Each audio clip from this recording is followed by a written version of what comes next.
Hello and welcome back to Roller Coaster Tycoon 3, and I'm back on the Let's Play Park. So in this video I'm just going to be jumping around the place, but I'm going to mainly focus on working on the monorail, and I'm going to jump into a classic area and redo an area that I haven't worked on in a long time. So to start this, I'm going to work on making a monorail station in the prehistoric area. So this station has always been here, for the most since I came back and redid this monorail recently, but I never actually built a station here. So I want to go through and do that now. And I like these prehistoric, logs with the I don't know what kind of material is used to bind and wrap those logs, but they look sturdy enough, so we'll use that as the support and the building material for this station. So hopefully it can hold up the monorail tracks and the trams. The all the cutouts and window inserts have cool, jagged, asymmetric patterns, with logs missing in every three or so. So it really gives it a nice, imperfect, sense of construction like what it was like back then. This roof system also is really interesting. So I think it all comes together to make a pretty square looking building, but in overall for like I said with the in-game stuff, it's really nice.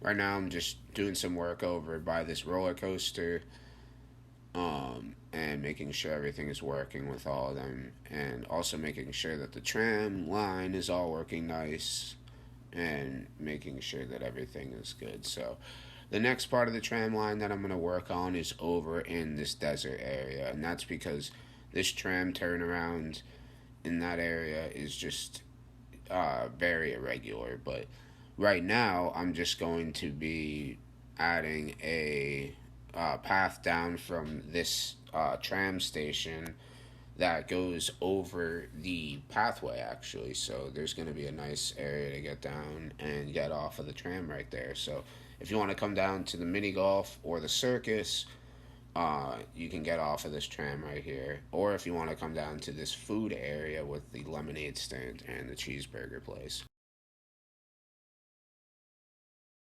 I didn't know what I would really be able to fit in this back area, especially with the coaster going around. So the fact that I fit three stalls and a mini golf range is pretty nice. I'm just placing some more trees now. Shrinking them in the ground, of course, gives them a lot more variation in size, so it makes it look like you're using a different amount of trees when it's really just a handful.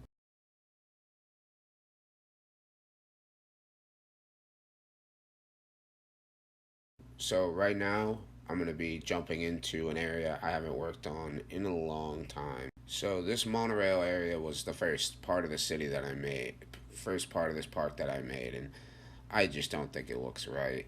There's too many elevation changes with the monorail tracks, and I just don't think it looks right at all, of course. So what I'm going to do is build this monorail area out a lot more, and I know this looks very awkward, especially since it's not really bringing you anywhere, but this is really more meant to be a buffer for the monorail so they can have more time to traverse the tracks, and it also makes the monorail ride longer, so as a rider you're experiencing more.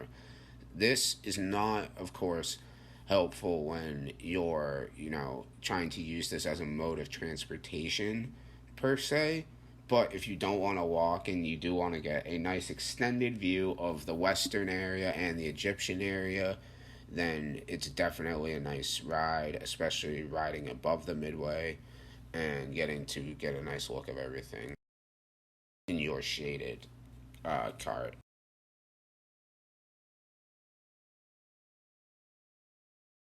Like I said, a lot of this series and a lot of coming back and working on something 5 years old is just going back and touching it up and doing it how you think it should look now, especially since I haven't touched it in a while. And that's what I'm going to do in this area.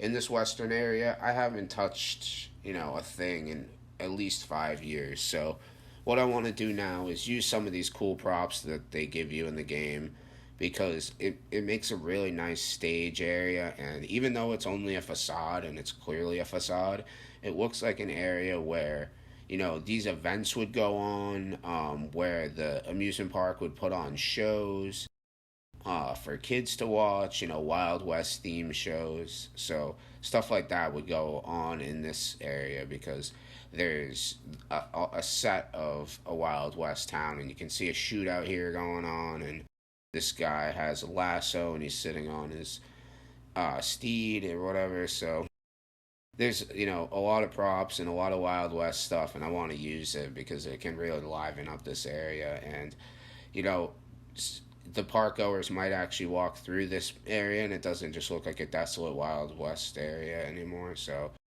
now, hopefully they'll spread out a little more. I was just going through and making sure that all the rides were free, because I want the people to actually ride the ride. But besides that, for the rest of this episode, all I'm going to be working on is making some supports for this Morgan hypercoaster, because these thin supports are not realistic hypercoaster supports, and I think that they need to be much more built up than they currently are. I'm also going to place some stalls in this city metropolis area, just because it's useful area and useful space that I'm not taking advantage of currently. I'm making that dirt path as a way that the workers could get back to the offices, and the whatever area that could be back in that part of the station that isn't being used for the actual tram.